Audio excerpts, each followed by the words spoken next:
everyone. So when we left off, we finished talking about the temperance movement.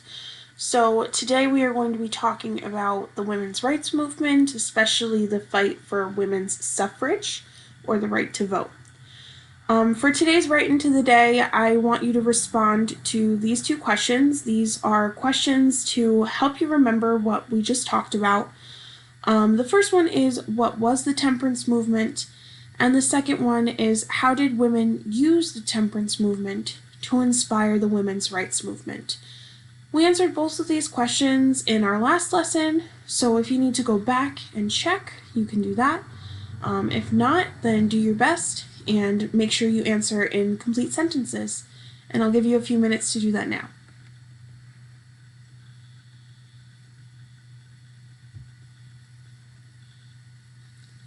Today we will examine the 3 different ways women fought for suffrage. Again, if we don't know what suffrage is, it's the right to vote. Examine the key women involved with the women's rights movement, and examine the passage of the 19th Amendment. So the fight for women's rights. Women wanted to have the right to vote because they wanted a say in government. And we see a very famous picture on the left here of women in a march because they wanted to have the right to vote, and this is one of the ways that they fought for that. So we know that women eventually get the right to vote, but how? And there were 3 different strategies. One is moral persuasion, one is a constitutional amendment, and one is state by state. The one that you see in this picture on the right here is going to be a constitutional amendment. But I'll explain what those mean as we discuss the different modalities that people used to try to get the right to vote.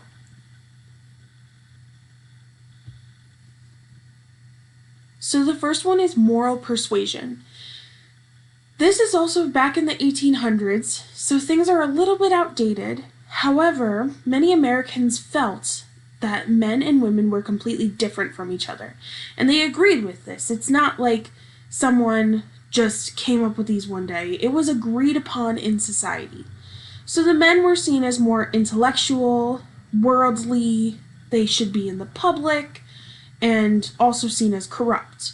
However, women were seen as emotional, spiritual, should be at home, and morally pure.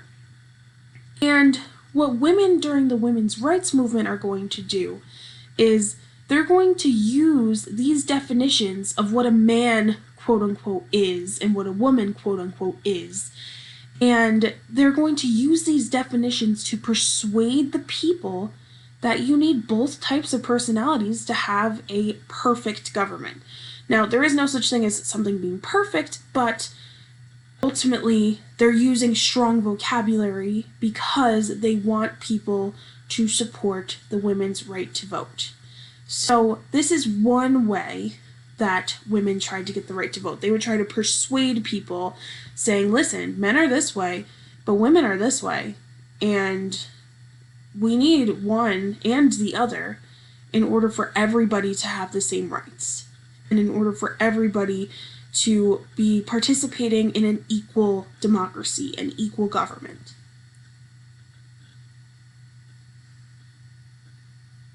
The second type is a constitutional amendment, which we've seen amendments get passed before in this class. Many women believed that they were men's equals. So at the Seneca Falls Convention in 1848, these women wrote a declaration of sentiments that said all men and women are created equal. I'll talk more about the Declaration of Sentiments later when we start talking about the important figures in the women's rights movement. But basically what you need to know is that many women believed that they were men's equals. During Woodrow Wilson's presidency, these women protested publicly, like we saw in that picture a few slides before. So they would picket at the White House. So they'd go and they'd have their signs and they'd shout things and they would march in front of the White House. And this was, at the time it was illegal. Now it's not illegal, but at the time it was. And it's also considered terribly unladylike which women wanted to be seen as ladylike and as kind of submissive in a way to the male figures in their lives. Remember, at this time, women are seen as property of the men. They're not seen as their own beings. So these suffragists believed that the federal government needed to get involved to grant women the right to vote, the same way it granted freed black men the right to vote after the Civil War. That amendment was the 15th Amendment, so they wanted their own amendment as well. And they went straight to the source. They went straight to the president, and they said, listen, this is what we want, and you need to fight for us. And they would go to Congress, and they would try to lobby and get people on their side to bring forth the amendment into Congress. And they really wanted to make sure that the government was hearing them and that the government was doing something about it, because they wanted to show that they could be involved in the government.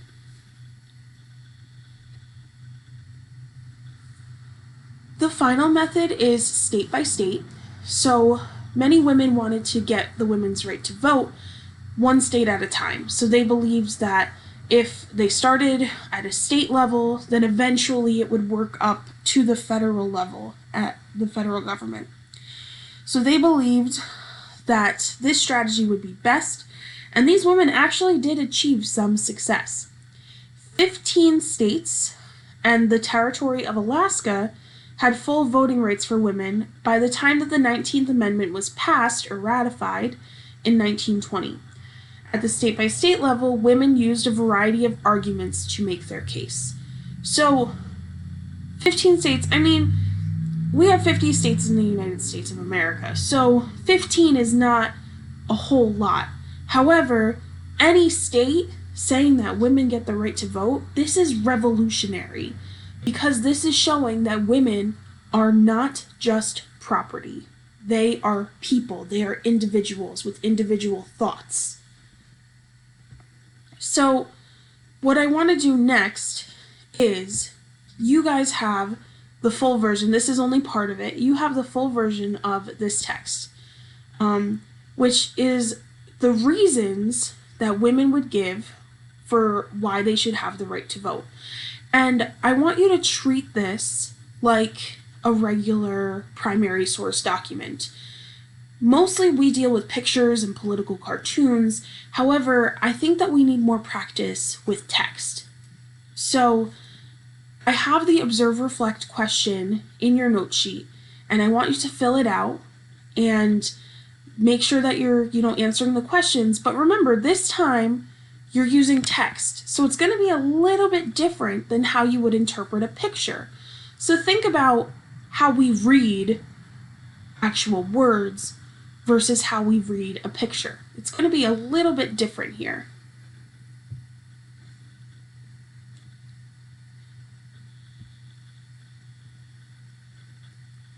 Now we're going to move on to notable women from the women's suffrage movement. So there are 5 women that you guys really need to know about. Elizabeth Cady Stanton, Susan B. Anthony, Lucretia Mott, Alice Paul, and Lucy Burns.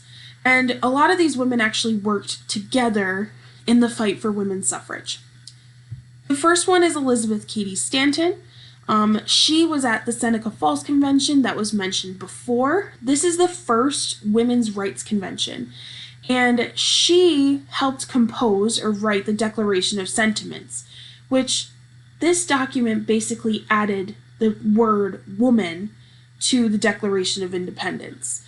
And also it listed 18 grievances or problems that women had with their place in society. So they kind of changed up the Declaration of Independence to say, like, for example, we hold these truths to be self-evident that all men and women are created equal.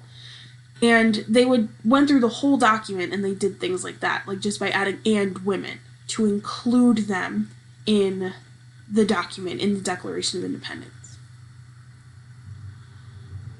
Susan B. Anthony worked closely with Elizabeth Cady Stanton. They were both in charge, kind of the Seneca Falls Convention, as well as Lucretia Mott. And she traveled the country giving speeches in support of women's rights. And there were many times where she could have been arrested for what she did. Eventually, she and Stanton become editors of the newspaper The Revolution, which helped spread the ideas of equality and rights for women. So she's another really key person in the role, in the fight for women's rights. Sorry, I lost my words there. Okay, Lucretia Mott. She is kind of also grouped in with Elizabeth Cady Stanton and Susan B. Anthony because she's another important leader at the Seneca Falls Convention. Before she got involved with women's rights, she was an abolitionist, so she believed that the slaves should be free. She devoted her life to fighting for both causes, and she became the first president of the American Equal Rights Association. She wanted both women and African Americans to have the same rights as the wealthy white male. And she spent her entire life devoted to fighting for this, along with her husband, who supported her on the side.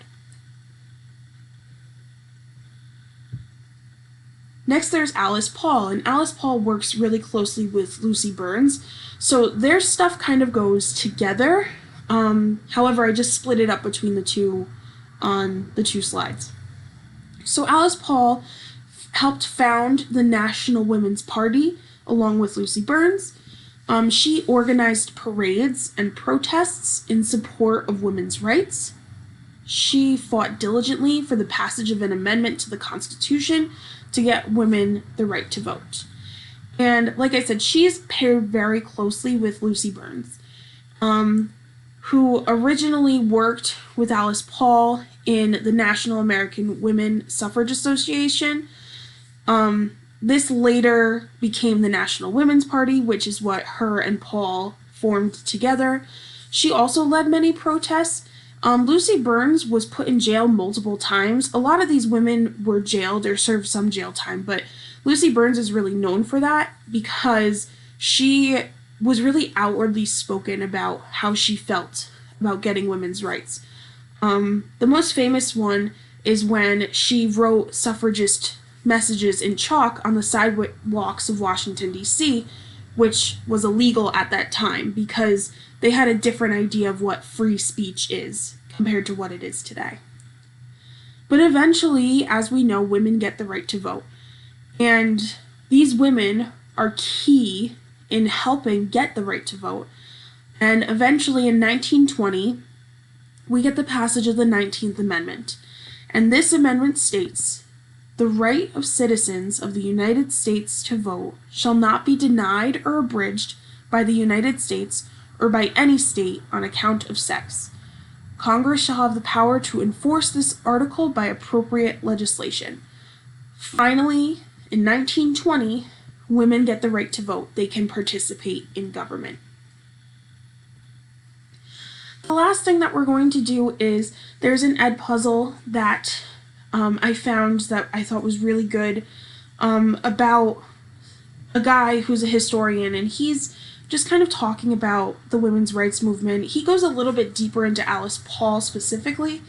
So I wanted you guys, when you're done with this, obviously, to watch that and to answer the questions throughout the video and make note of the important contributions that women made to our society.